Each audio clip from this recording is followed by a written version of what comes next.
গণনা তৃতীয় রাউন্ড শেষে রায়গঞ্জ বিধানসভা কেন্দ্রে বিজেপি এগিয়ে রয়েছে। বিজেপির প্রাপ্ত ভোট 16,212। অন্যদিকে তৃণমূল কংগ্রেস পেয়েছে 14,881 ভোট। শুরু থেকেই হাড্ডাহাড্ডি লড়াইয়ের ইঙ্গিত মিলেছে এই কেন্দ্রে, তবে এই মুহূর্তে কিছুটা ব্যবধানে এগিয়ে গেরুয়া শিবির। অন্যদিকে কালিয়াগঞ্জ বিধানসভা কেন্দ্রের ষষ্ঠ রাউন্ডের গণনা শেষে বড় লিড নিয়েছে বিজেপি। প্রায় 41,400 ভোটে এগিয়ে রয়েছে তারা। ফলে এই কেন্দ্রে বিজেপির অবস্থান ক্রমশ আরো মজবুত হচ্ছে বলে মনে করা হচ্ছে। পশ্চিমবঙ্গের মানুষ যখন দেয় দুহাত ভরে দেয়। আমরা 200+ সিট নিয়ে আসছি পশ্চিমবঙ্গের ক্ষমতায়। পশ্চিমবঙ্গের মানুষ এবার ভোট দিতে পেরেছে, উৎসবের আমেজে ভোট দিয়েছে। কোনো মায়ের কোল খালি হয়নি, কোনো বোনের শ্লোতানি হয়নি, কোনো মানুষ মার খায়নি, একটা চর থাপ্পড় পর্যন্ত হয়নি। এটা নির্বাচন কমিশনের অবদান। পশ্চিমবঙ্গের মানুষ এবার ভোট দিতে পেরেছে, দুহাত তুলে দিয়েছে। শুধু উত্তরবঙ্গ না, দক্ষিণবঙ্গ, রাঢ়বঙ্গ থেকে শুরু করে সমস্ত জায়গায় এবার ভারতীয় জনতা পার্টির পক্ষে মানুষ তাদের সমর্থন দিয়েছে।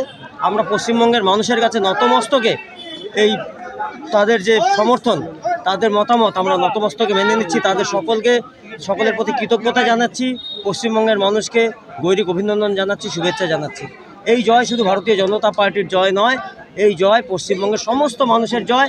এই জয় 2011 থেকে যে সমস্ত মা বোনেদের ধর্ষণ হয়েছে তাদের জয়। 2011 থেকে এই পশ্চিমবঙ্গে যত মানুষ খুন হয়েছে, রাজনৈতিক খুন হয়েছে, এই জয় তাদের জয়। 2017 থেকে রায়গঞ্জে যেভাবে মানুষের উপর অত্যাচার হয়েছে, রায়গঞ্জের মানুষের উপরে খুন খারাপ হয়েছে, রায়গঞ্জের মানুষের গণতান্ত্রিক অধিকার লুট করা হয়েছে, রায়গঞ্জের মানুষকে ভোট দিতে দেয়নি, রায়গঞ্জের মানুষকে গোলাগুলি করা হয়েছে, হাজার হাজার মানুষের জমি জায়গা দখল করা হয়েছে, হাজার হাজার মানুষকে ঘর ছাড়া হতে হয়েছে। এই জয় তাদের সবার জয়। এই জয় পশ্চিমবঙ্গের মানুষকে আমরা উৎসর্গ করছি। পশ্চিমবঙ্গের মানুষ ভারতীয় জনতা পার্টির পক্ষে ভোট দিয়েছে। আমরা সুশাসন পশ্চিমবঙ্গের মানুষকে আছেন। দেখুন, সাধারণ মানুষ নির্ভয়ে ভোট দিয়েছে পশ্চিমবঙ্গে। প্রতিটি পশ্চিমবঙ্গবাসীর ভোট পড়েছে। প্রত্যেকটি মানুষ পরিবর্তনের পক্ষে রায় দিয়েছে। কর্মসংস্থানের লক্ষ্যে, নারী নিরাপত্তার লক্ষ্যে এবং কর্মসংস্থান সহ সরকারি চাকরিজীবী থেকে শুরু করে পরিযায়ী শ্রমিক প্রতিটি মানুষ নির্ভয়ে ভোট দিয়েছে। এই ভোট পরিবর্তনের পক্ষে ভোট হয়েছে।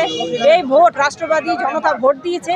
সেই ভোটের ফলাফল ইতিমধ্যে আসতে শুরু করেছে এবং মানুষ জেনে গেছে যে আমাদের বিজেপি সরকার হয়েছে।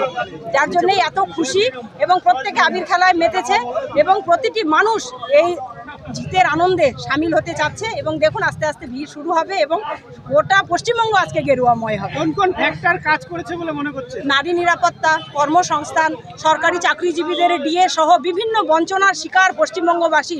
দীর্ঘদিনের বঞ্চনার জবাব তারা এবার এই ভোটের মাধ্যমে দিয়েছে।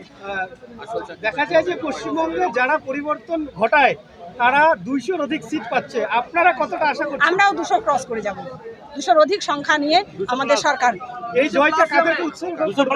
এই জয় প্রতিটি বিজেপি কর্মীর, প্রতিটি পশ্চিমবঙ্গবাসী ভোটারদেরকে এবং বিগত দিনে যে সমস্ত পার্টি কর্মীরা এই পার্টি করতে গিয়ে জীবন উৎসর্গ করেছে তাদের। অনেক সময় দেখা যায় জয়ের ফলে যারা ফিরে আসে একটু বিরোধীদের ওপরে একটু হামলার ঘটনা 21-এর ক্ষেত্রে আপনাদের হয়েছিল। আপনাদের বহু কর্মী শহীদ হয়েছিলেন। এক্ষেত্রে আপনারা ফিরে আসছেন, কিভাবে এটাকে কন্ট্রোল করবেন? আমাদের সংগঠন সাংগঠনিকভাবে চলে। আমাদের সংগঠন সহযোগিতায় বিশ্বাসী। পারস্পরিক সহযোগিতার মাধ্যমেই সরকার চলবে। কোনো প্রতিশোধ নেই এখানে শুধুমাত্র চলবে সহযোগিতার সরকার। উত্তর দিনাজপুর থেকে রামকৃষ্ণ দাসের রিপোর্ট, কুলিক নিউজ।